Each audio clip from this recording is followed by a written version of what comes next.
All right, I think we should be live. Sorry to everybody. This was scheduled for last night, and we had some audio issues. Let me know in the comments if my audio sounds okay. I should have gotten that resolved, but I want to be safe rather than sorry. So, welcome everybody to the first episode of Nationalist Literature Society. This is going to be the Sigmar Academy Book Club. Thank you, Solaris. I appreciate that. So this will be the first episode of our book club. And today we're going to be talking about A Handbook for Right-Wing Youth by Julius Evola. Now, this book is a collection of 17 essays written by Julius Evola throughout his life, and it was compiled by Hungarian traditionalists, members of Hungary's Jobbik party, which is one of the right-wing parties over there. And so it was originally published in Hungarian, and thanks to Arctos Media, we now have the English translation of it. I've covered a few of these essays on my channel. I used to do book reviews, and some of these reviews were essays. And I think I ended up covering 5 of them out of the 17. And tonight, I think we'll talk on about 5 or 6 of the most important ones. I'd like to discuss them all, but we'd be here all night if we tried to do that. So I have to be concise here. So before we get into that, I think it's worth noting that this book is really tailored to young people, and it's meant to give the right-wing youth of the current degenerate society we live in a sort of roadmap to navigate our modern world. Today, the youth is much more lost than it was during even the 1960s when Evola was writing a lot of these essays. So I think it has an air of importance to it that young people particularly should take notice of. And with all that preamble done, let's jump straight into our first essay we'll cover. So the first essay, by the way, this is a book club, so if you want to chat anything in the comments, I'll be able to respond to it live. Unlike my interview show where I'm more focused on the guest, in this podcast, I want to be more interactive with my viewers. So that's all that I wanted to say on that. And jumping into the first essay we're going to cover tonight, that is called A Message to the Youth. It was written in 1950, and it's the very first essay in the book. So in this essay, Evola really emphasizes the importance of being a man of high quality. He says that to fix yourself, you must first fix your inner character and the faults therein. One of the quotes he has from this essay is, "Those who harbor illusions about the possibility of a purely political struggle and the power of this or that formula or system, with no human quality as its exact counterpart, have learned nothing from the past." And I think that's a really important thing to discuss for this book club. Evola is talking about people are so ideological, they're so fixed on this system, that system, this political formula or that one, but there's really not enough focus on becoming a higher man, as Evola puts it.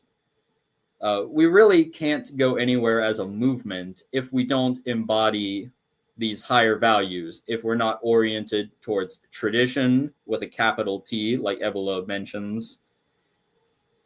Yes, Solaris, the actual human element.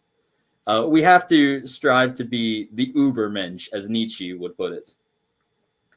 Furthermore, in this essay, Evola notes 4 subversive ideas that the right-wing youth ought to reject.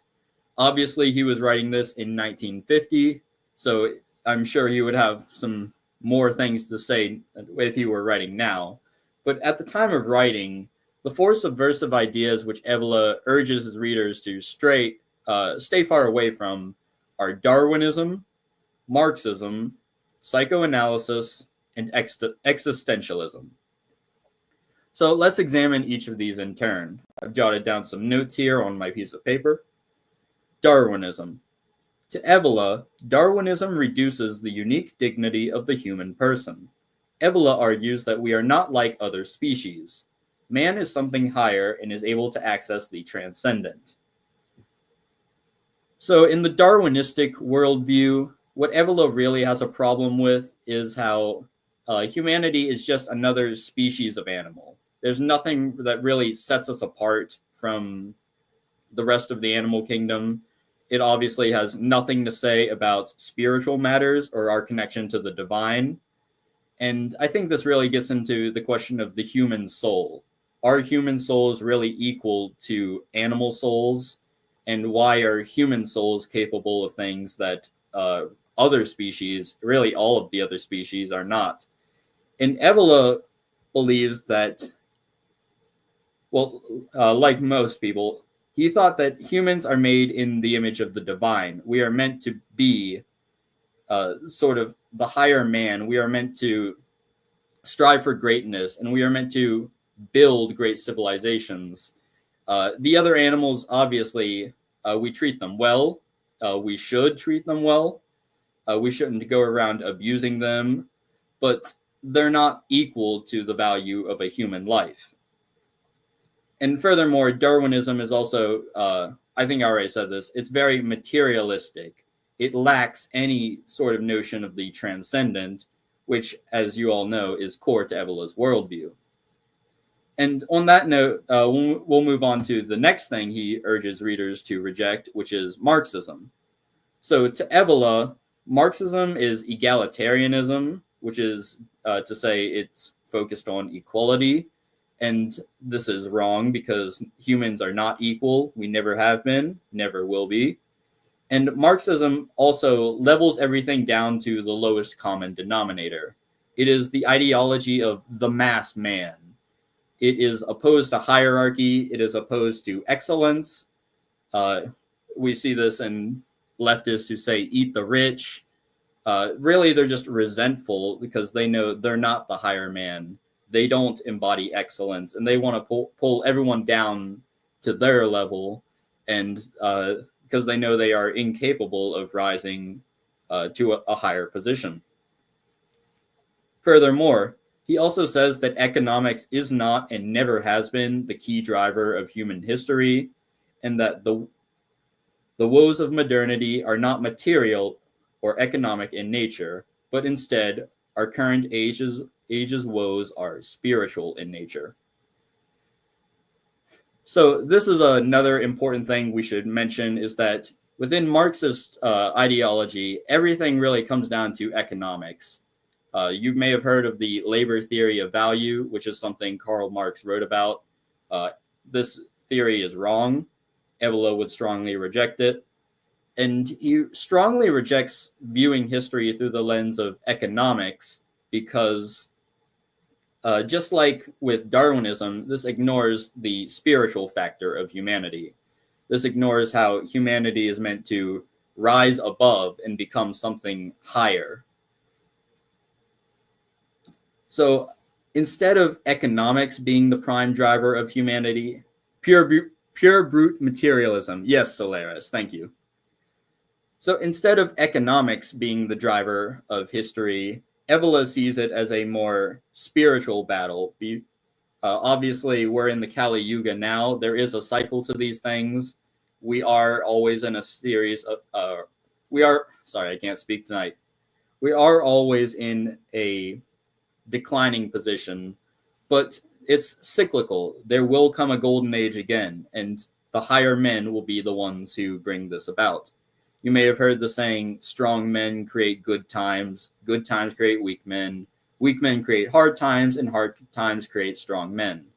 This sort of cyclical view of history is much more accurate, and it's something that Evola would agree with much more than this flawed Marxist view.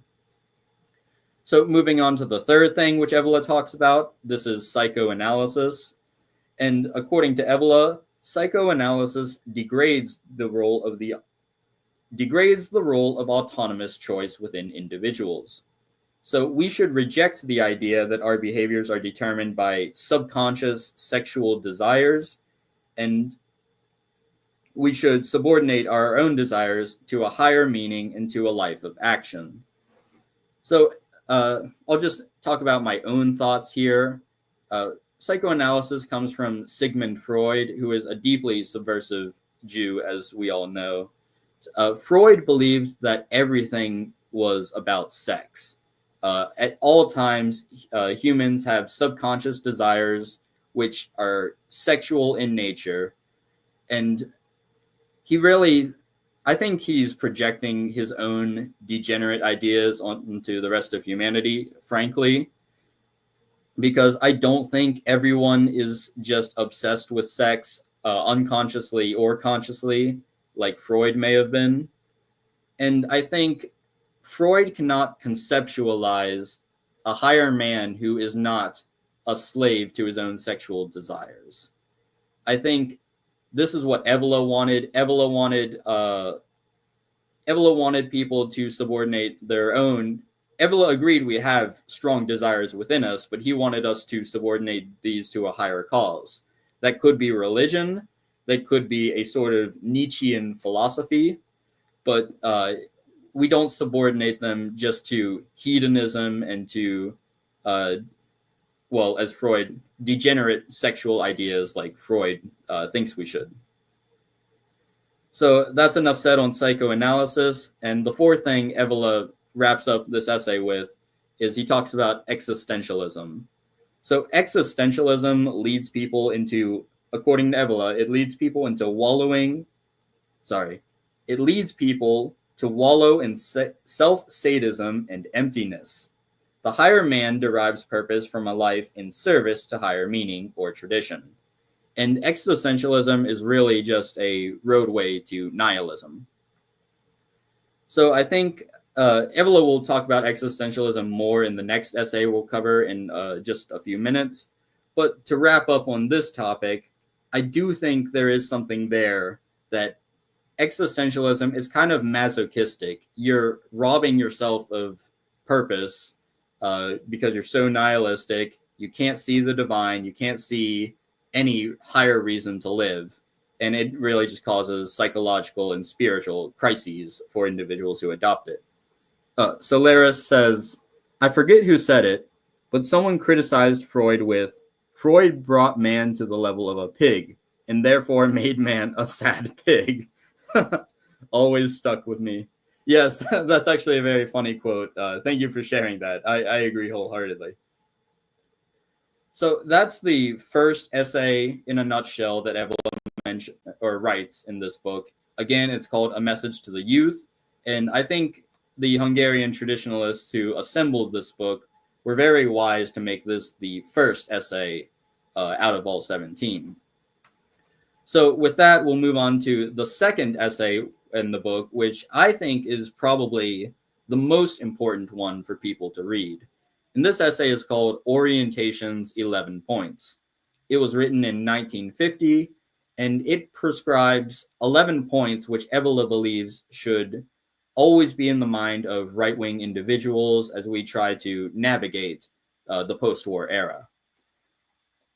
So in this essay, Evola begins with a dose of reality. To quote him, he says, there is no point in indulging in wishful thinking with the illusion of any kind of optimism. Today, we find ourselves at the end of a cycle. After writing that, he goes on to explain how the defeat of the Axis doomed us to this current era of decline. And he mentions how a liberal democracy masquerading as the Roman Republic, referring to America, and a constitutional monarchy, which refers to Britain, these countries allied themselves with red subversion to destroy Europe. I think that's a very poignant summary. Evola is not a fan of the United States, which we'll get into as we discuss this essay. And for my American audience, I know this may upset some of us, but we have to be realistic. We have to realize that a lot of the subversion that came in the past century was unfortunately the result of America and Britain. I hate to say it. I'm an American myself. But that's unfortunately how I see it. So, with that said, let's dive into some of these points. When Evola is writing this essay, he doesn't outright just state the point in a sentence and go on to the next one. He kind of writes multiple paragraphs for each point, and then the reader is forced to extract the point and summarize it themselves. So that's what I'll attempt to do. That's what I will attempt to do in this portion of the podcast. So starting with point one, we can simply say that we exist in an age of decline. This point is kind of clear cut for anyone who has read the book, and I don't think there's anything to really disagree with. We do exist in an age of decline, and we all should recognize that, especially the youth, which Evola is writing for. So point two, Evola says, our problem is primarily of a moral character. We must become what Evola calls a new man, who stands in contrast to the mass man of communist and democratic societies. So I think I touched on this term earlier, but the mass man just refers to this lowest common denominator, leveling downwards, egalitarian point of view. And Evola identifies this as a sickness that can be found in communist and democratic societies, such as the USSR and the USA. In contrast to this, Evola wants us to become what he calls the new man, who, when you read what he describes about the new man, it's really this vitalistic, dare I say, Nietzschean sort of personality. So moving on to point three, Evola writes, the animating feature of right-wing movements must be the legionary spirit. Sorry, I can't talk tonight. So the legionary spirit refers to how ancient Romans, when they went into battle, they were very fierce in battle, but they were willing to do their duty even if it saw them their deaths. Evola is quoted on page 7 saying, it is the attitude of one who knows how to choose the hardest life, to fight even when he knows that the battle is substantially lost, and to confirm the words of the ancient saga, loyalty is stronger than fire. Through him, traditional ideas are affirmed. I think that's a very well put summary, certainly better than I would have put it. And we see this idea also in Oswald Spengler's book, Man and Technics. For anyone who's not read that book, the cover art for that is a legionary standing by Pompeii as it erupts.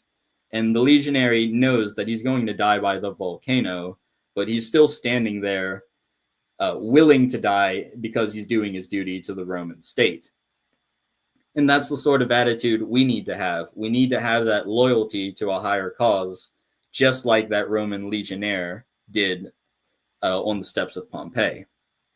So moving on to point 4, Evola is talking about bourgeois capitalism. And he says that bourgeois capitalism is antagonistic to traditionalism because it is downward oriented. In this regard, it is no different from Marxism. The two are simply two sides of the same anti-traditional coin. So that's my summary of point 4. And I think there is something to this. Bourgeois society, as we see in America, it's no different from the Soviet Union in that it's first off embodies the mass man. It is anti-hierarchy. It is anti-excellence. And it really is antithetical to the kind of society, the hierarchical traditional society that as right-wing people, we should want to bring about. So moving on to point 5, Evola is he's still going on about this topic, and he says, we need to understand how our civilization became subverted and what bad ideas achieved this. And to basically boil it down to 3 things, you could say that it is being anti-tradition, anti-hierarchy, and ignoring the transcendent or the spiritual. There is this kernel of secularism within bourgeois culture that certainly we see today. America is in a late stage of decline.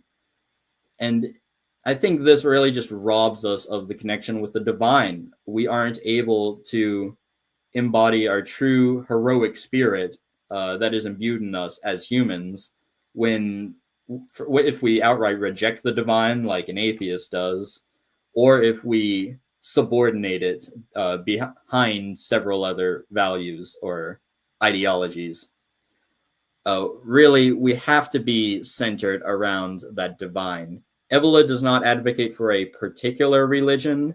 You could be a pagan, you could be Christian, you could be a perennialist, but you do need to have that sort of upwards orientation towards the transcendent and spiritual excellence as one of your driving motivators. So if I'll turn to the next page, for point 6, Evola is talking about economics again. We mentioned this in the last essay, but Evola also writes about it in this one. He says that economics is not and never has been the primary driver of history, and it is not the chief factor in determining the health of a civilization. Again, Evola would say that the chief factor to determine if a civilization is healthy is primarily a moral question. What is the moral character of that society? Is it atheistic? Is it sexually degenerate? Is it focused on economics and ruled by a merchant class? And if it is all of these things or any of them, that's a problem. And that indicates that a civilization is not healthy and there's some work that needs to be done. Obviously, the opposite of all these things are good, and Evola would endorse us striving for these things as opposites. So point 7, to summarize it, it's basically we must understand the mistakes of totalitarianism, republicanism, and democracy. I won't harp on too much about this because we're going to dive into the problems with democratic and republican governments in probably next week when we talk about the populist delusion. So I kind of don't want to get too far into that subject. But just on the topic of totalitarianism, this one might ruffle some feathers for some people. But Evola's critique of this is that the state should not be the highest sort of authority. It should not be of chief import for people.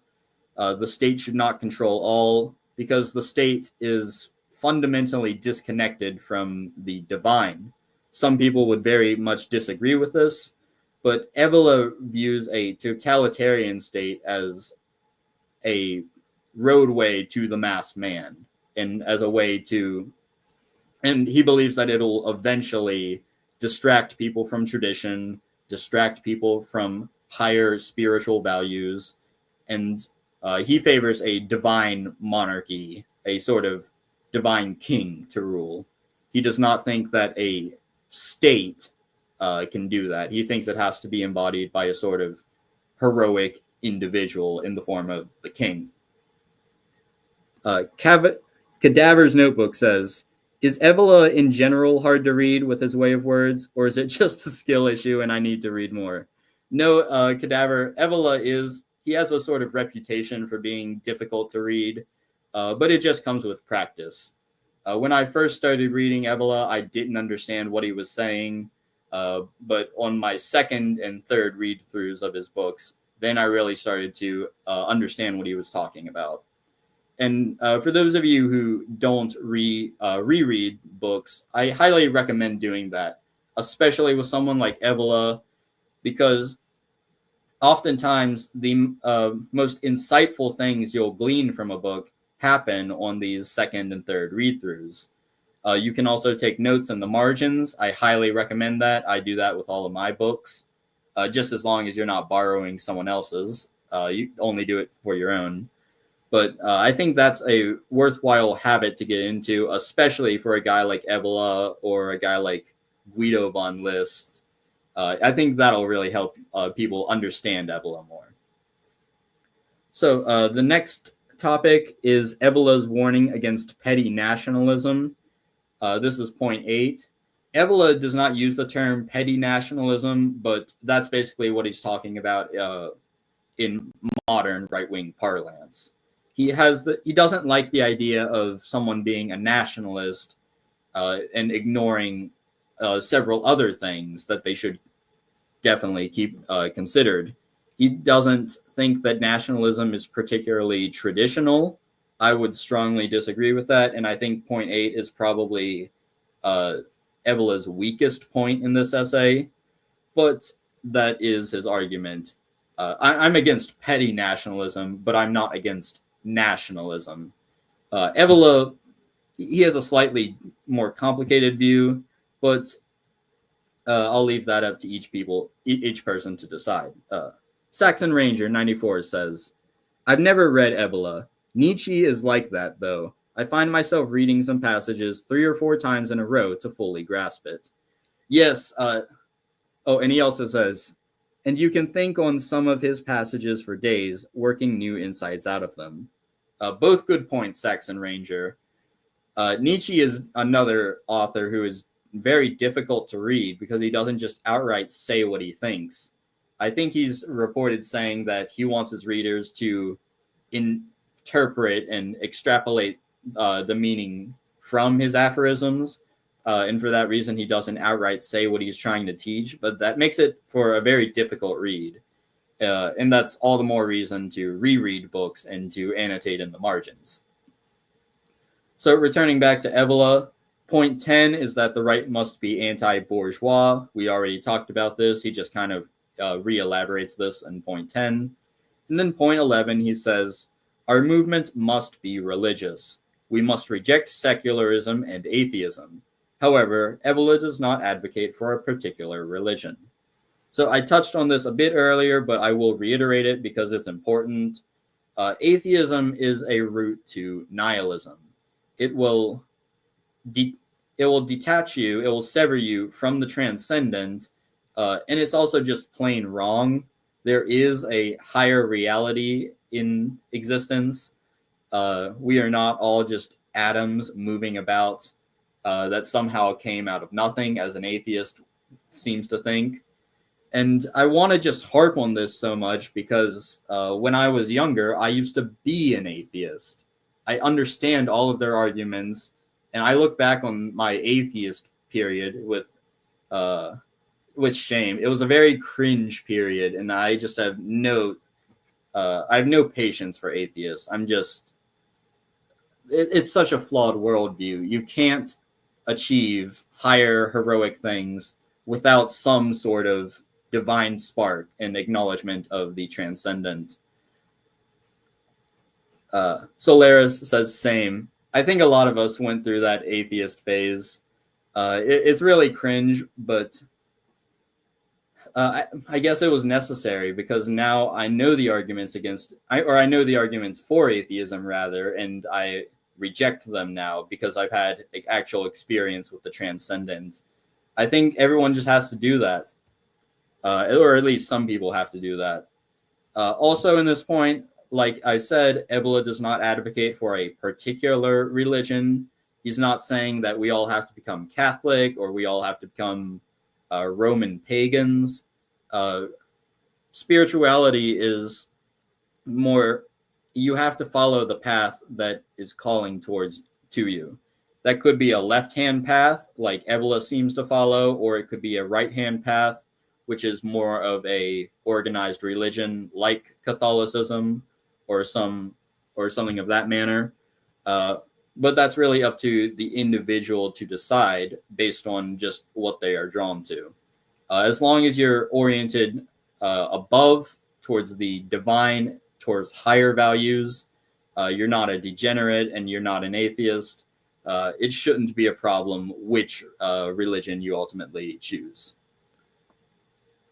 So that kind of wraps up the 11 points that Evola mentions in this essay. And I think this essay in particular, there's a reason it's the second one in the book. It probably is the most important out of the entire, all 17 of them, frankly. And I think it really just summarizes Evola's advice for a young person. It summarizes it very well in a nutshell. So with that, we can move on to another essay which I've picked out. Okay, it looks like we're 30 minutes in. All right. So this next essay I want to discuss is called The Youth, the Beats, and Right-Wing Anarchists. So this was written in 1968 when the boomers were just coming into early adulthood. Evola looked at these boomers when they were like the hipster or the Woodstock people rather, and he just looked at them wide-eyed, thinking, what are these kids doing? It's kind of funny to read. I wonder what he would say about the Zoomers now. Solaris says, no negotiation with subversion. Yes, that is an important quote from Orientations. I've commented that in several people's live streams, actually. And I think that's definitely some good advice from Evola. So, returning now to the youth, the beats, and right-wing anarchists, on the first page of this essay, Evola observes that the current generation of youth is lost. He writes, no doubt we are living in an age of dissolution. The increasingly prevailing condition, therefore, is that of the rootless person, for whom society has lost all meaning, as have the norms that used to govern life. That's from page 103. If Evola was writing this in 1968, I can only imagine what he would say if he saw some of my generation, the Zoomers, in 2025. It's kind of, it would be comical to see Evola comment on the Zoomers, but it would also be kind of sad. So Evola's rebuke of the boomers. I kind of want to touch on this just because first off, it's funny, and second off, we really do need to understand what is the reason, or what does Evola see wrong with the boomers? What's the problem with them, at least when they were around 18? So according to Evola, when these young people claim that they are being misunderstood, the only answer one can give them is to say that there is simply nothing to understand about them. That if a normal order were in force, it would only be a matter of curtly putting them in their place, as one does with children when their foolishness becomes annoying, invasive, and impertinent. That's from page 104. Solaris, I think you would pop a blood vessel. Yeah, it really would be entertaining, and just to see what he would say about the Zoomers. So Evola is kind of not pulling any punches when he's rebuking the boomers in this essay. He's saying that there is nothing to misunderstand about them because there is nothing to understand about them. They're so lost, they're so foolish that it just it defies conventional wisdom. And then he says that if we lived in a normal society, we would put them in their place like as if they were children. And that's a really good way of looking at it. The Woodstock generation, they were sort of these petulant children, just protesting, thinking they were speaking power. Saxon, make sure to follow Sigma Result. Thank you, Saxon. I appreciate that. Yeah, speaking truth to power, these boomers in 1968. Obviously, we know that the changes in society that happened in the 60s were not because there was this mass left-wing populist sort of sentiment from a bunch of boomers who protested around colleges. We know that there was an organized minority of Jews who subverted, who pushed these policies, who argued in the courts, who infiltrated Lyndon B. Johnson's administration and were actually infiltrated FDR's administration decades before. So this was a very, I'm trying to say it was elite theory in action. It was an organized minority taking control of the levers of power. It wasn't just populist change.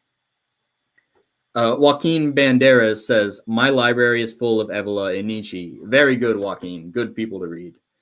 Cadaver says, true, Just found this channel out a couple of days ago, coincidentally, when I started reading Evola's Handbook. Wonderful channel. Keep up the great videos. Thank you, Cadaver. Thank you for that. Okay, so that was Evola's first rebuke of the boomers, but he also has another one, and he says that they're, referring to the boomers, their lack of any sense of ridiculousness makes it impossible to exert any influence upon them, so one can only leave them to their own devices and foolishness. That's another point. Evola couldn't reason with these people because they were just so ridiculous. And for a modern parallel, we can just look at the wokesters. There is no reasoning with these people because they're just so, they live in clown world. They're so far detached from reality. They don't even think that there are two genders. They think that they can become the other gender.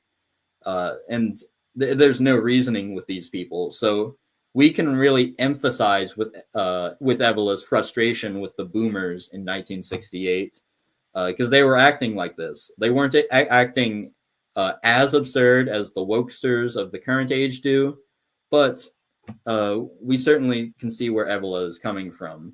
And again, Evola does not pull punches. He calls them ridiculous and says that they are completely detached from reality. So, Saxon Ranger, Jung is great as well. Pretty different topic, but not very deep. Spiritual and philosophical as well. Not like Jewish psychology. Yes, that's a good point, Saxon. Jung, he used to be friends with he used to be friends with the subversive Sigmund Freud, but they had a falling out. And they went on very different paths as they aged. And obviously, everyone here likes Carl Jung. He's much more insightful and is not subversive in the way that a figure like Freud is. So, returning now to this essay, you'll remember that I said the beats was part of the title of this essay. So, what are the beats? Well, the beats are short for beatniks, which are basically another term for hipsters. At least that's how the book translates it.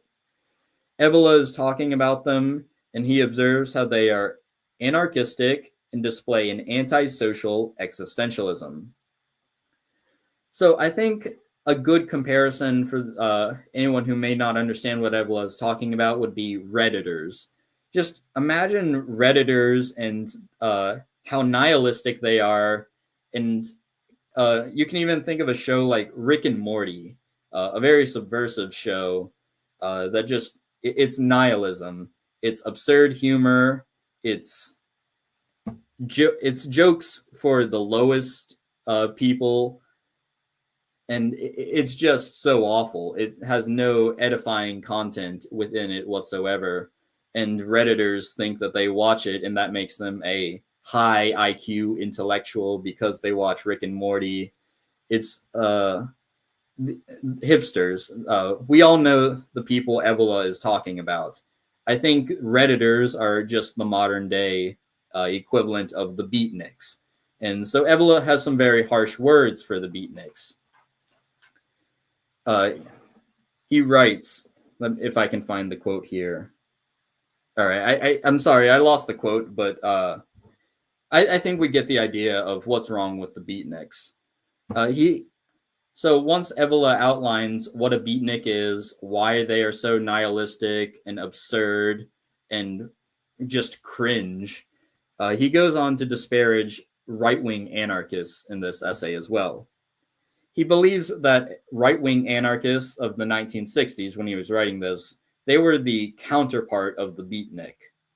According to Evola, right-wing anarchists lack a concrete inner center and are often driven by impulses. But unlike the higher man whose impulses drive him to be heroic, the right-wing anarchist's impulses make him regress as he strives to fill the emptiness of a meaningless life in all possible ways. Sorry, I couldn't read my own handwriting there. So this is a very important point I think we should understand. The right-wing anarchist is no different from the beatnik in that he's governed by his own impulses And unlike the higher man whose impulses lead him to do heroic deeds, the right-wing anarchist, his impulses strive him to be a hedonist, and it leads him to an empty and meaningless lifestyle. Furthermore, Evola also talks about how hierarchy is a fundamental right-wing value. So being a right-wing anarchist is oxymoronic. It's an oxymoron. It will leave the individual in the same state of chaos and inner turmoil as the beatnik or left-wing equivalent. So that's a pretty damning indictment, and I think he's right. Obviously, in the current year, 2025, there aren't many right-wing anarchists, at least certainly not that anyone takes seriously, but apparently they were prevalent enough that Evola felt the need to write about them. And comparing them to the beatniks, which is basically saying that they're no different from Redditors, that's a very damning indictment of these people. You can't be a right-wing anarchist because you have to value hierarchy, and anarchism is it's inherent to the left. It's antithetical to the right. Moreover, another comparison Evola draws between the beatniks and right-wing anarchists is about drug use. I think it's worth quoting Evola at length here because this is Saxon Ranger sounds like a libertarian. Yes, indeed. So I'll read this quote at length because this is probably one of my favorite quotes in the entire book, and we'll see why shortly. So talking about drug use and the beatniks and right-wing anarchists, Evola writes, likewise, the beats often make use of certain drugs, seeking thereby to induce a rupture, an opening beyond normal consciousness. Alongside higher clarity, the new, fresh, and original perception of reality, by now unknown to the common man, to which some aspire by using drugs. There is the danger of artificial paradises, of surrendering to ecstatic delight, intense sensations, and even visions devoid of any spiritual or revealing content, and followed by a state of depression once one returns to normality, which only aggravates the existential crisis. So Evola is allergic to using periods. This passage is way too many commas and it runs on forever. But the point he is making here is spot on. Basically, he's saying that people who use drugs, they want to escape reality and possibly even find a higher sort of dimension, a higher reality. They want to feel ecstatic delight. They want to feel intense sensations. And it's even possible for them to have visions. But these visions are not like visions that a religious person might find that they experience. These visions are devoid of any actual edifying content, and they're really just for pleasure, meaningless pleasure. And whenever one, that's basically what a high is. And when they come down from that high, they're left feeling depressed. They have to grapple with the fact that they exist in mundane reality, and that only encourages them to get high again. And it's a relentless cycle. Solaris, I did drugs a long while ago, not for spiritual purposes, but recreationally. Me too, Solaris, and that's actually what I want to comment on while I'm talking about this verse. When I was in college, I used to smoke some weed, and I was particularly fond of THC vape pens, which get you high. I don't recommend it. I disavow that. Nobody should be doing either of those things because Evola is spot on when he says that once that high goes away, you're left back in reality, and it only aggravates your state of crisis. It has no fulfilling spiritual content, and it's really, it's really a failed. It's a failed attempt to cope with reality, and it will also damage your health as well. There's a reason I quit both smoking and vaping, and my life is much better for it. Saxon Ranger says, yes, same here. Honestly, mushrooms did help me spiritually, but I don't recommend it. Cadaver says, that's a good way of putting it. In some way, it's nihilistic in nature. All good points. I do not recommend THC vape pens or weed at all. If you want to have these higher ecstatic feelings of delight and these intense sensations, you can feel those through spiritual transcendence. And that's what Evola wants people to do. He doesn't want people to just get high all the time in a failed attempt to try to simulate these feelings. He wants people to experience the real thing. And this is not done through drugs. It's done through spiritual work and meditation and connecting with the divine. So that sort of wraps up that topic. Let's see. We are at 46 minutes here. Okay. I think I have a few more notes on some other essays. Yeah. Next, we'll go to an essay called For a Youth Charter. And basically, in this essay, Evola is sharing a few notes on the right-wing youth of the post-war era, and moreover, he's talking about what they should believe. So I have the book here. I'll quote Evola several times because I think it's worth mentioning him in his own words for this. So on page 84, Evola is talking about the youth itself. He writes, we conceive youth not as a matter of age or biological fact, but essentially as a spiritual attitude, as a tone and style of life. It is defined by the enthusiasm and generosity of those who follow an ideal, simply out of love for this ideal, by a yearning for the unconditional, which is inseparable from any idealism, by a taste for action, by an impulse towards renovation, towards marching forward, by contempt for easy living. He also goes on to say two other aspects of what the youth should embody. Youth has a revolutionary character, where revolution is understood not as an inordinate desire for what is new and different, or as a subversive force, but rather as an intolerance for stagnation, a yearning to ensure the perennial relevance of one's ideal, and as a constant fire destroying all inertia and overcoming all obstacles. And the third factor Evola mentions is that youth, or our youth, therefore show themselves a spiritual, heroic, and agonistic view of life. They reject all forms of materialism, all economic or socialistic myths, in all domains. It sees Americanism and Bolshevism as two sides of the same illness, not as two possible options.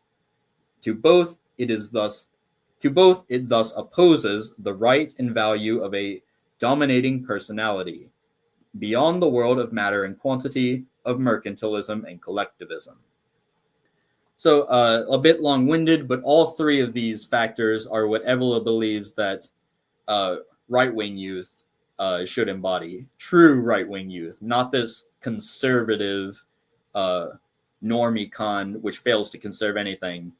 He's basically talking about people who want to carry on the flame of Western civilization. So that's him on youth. I think we should also touch on Evola's views on the family. He writes this on a few pages after that passage. But Evola is talking about the family. He writes, the family is among the values to be defended, both against communism and against the liberal, atomistic conception of the individual. Yet in order to promote and protect it from the process of dissolution now well underway, it must be de-bourgeoisized and integrated with the concepts of folk and tradition, those of the blood as much as those of the spirit. Only then, once the family has ceased to be a mere naturalistic and conformist reality, can its order be organically restored within the state, thereby confirming the hierarchy of values under mortal threat by self-serving democratic and liberal conceptions. This is a really strong passage, frankly. I'm just in love with this passage. There's a reason I started it in the margins.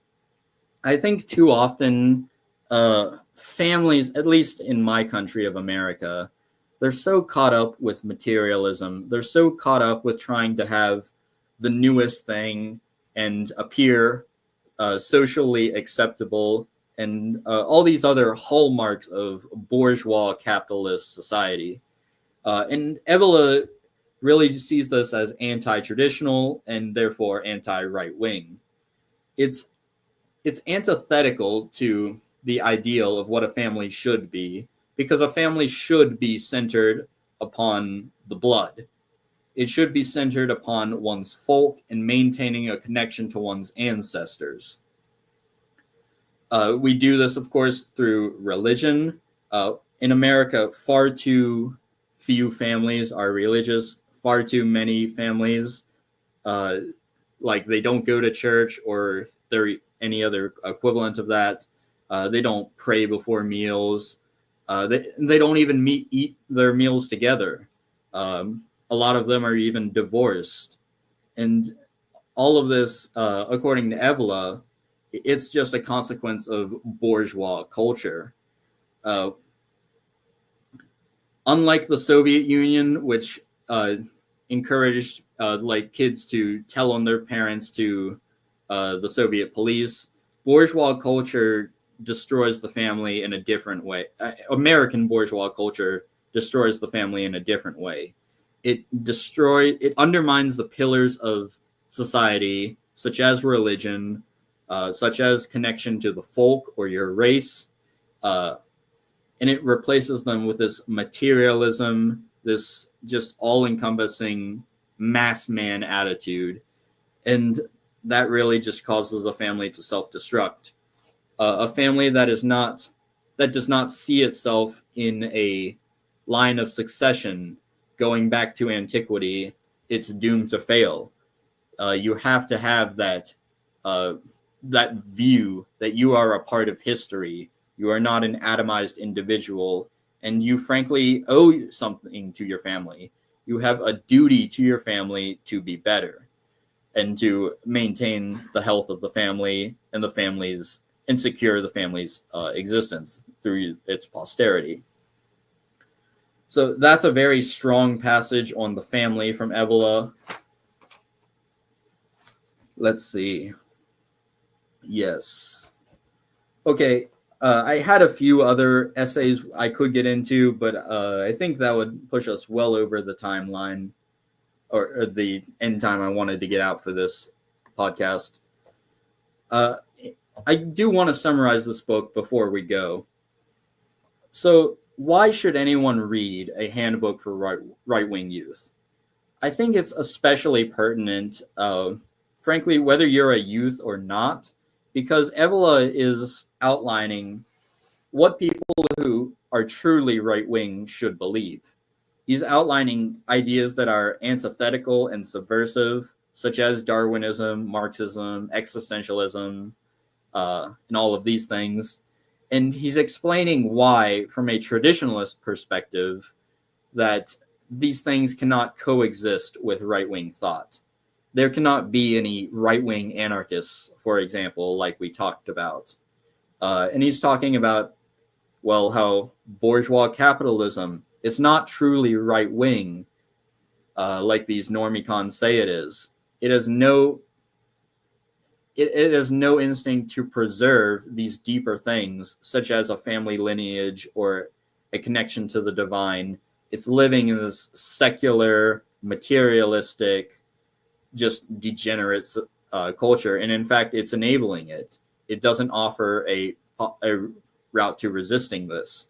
It's not offering a way to become the higher man, as Evola puts it, because bourgeois capitalism and communism, they both embody the spirit of the mass man rather than the higher man. So I certainly would recommend this book to the youth. If you are a parent listening to this and you want your son or your daughter to truly understand right-wing ideas, I would get this and I would read it with them. It can be hard for someone so young to understand Evola. He does have a writing style that is particularly hard to read sometimes. He uses way too many commas, and his sentences can go on forever.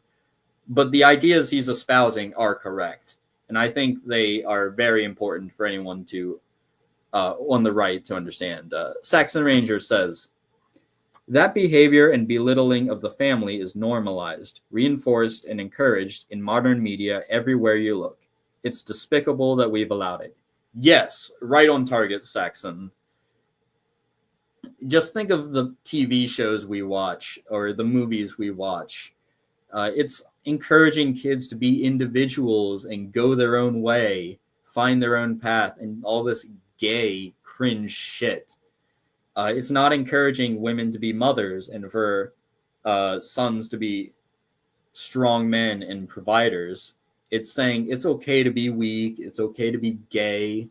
It's okay to cry. And all of this just filth. It's degenerate and it's derailing family construction and therefore our societies. So I think a handbook for right-wing youth is definitely something that our youth should be reading. Again, if you're a parent, read it with them. Talk about it with them. Try to understand Evola's ideas. If one of you doesn't understand it, ask the other, hey, what do you think Evola is saying about this? Annotate in the margins. And I think a lot of good will come from that, and especially on your second and third readings. Evola is a very wise author, but you have to read him multiple times, and you have to read him slow. Don't try to just rush through the book to say you read it. It's not a very long book. It's comprised of 17 essays, but take your time with it. Really chew on the ideas he's offering, and don't try to rush through it. So that brings us to the end of this podcast. I want to thank you all so much for watching. I want to apologize for the technical difficulties we had last night, but that is resolved now. The first episode or the second episode will be next Tuesday at 7, and I will make that a consistent schedule. Solaris says, I read Pagan Imperialism and haven't gone back. I can't look at the modern world the same way. Thank you, Solaris. I'm currently reading that, and I have that scheduled a few months down the line. So thank you all so much for listening to this stream. I'm sorry it got delayed until tonight, but I had to take care of that audio issue, and it should be fixed now. Next week, we will be discussing The Populist Delusion by Nima Parvini. That's more political theory rather than, I guess you could say, political societal commentary like tonight was. And I think we all need to understand elite theory and how power functions. Saxon Ranger, take care, hail victory. Thank you, Saxon Ranger, and thank you all so much for watching. I will see you all next time.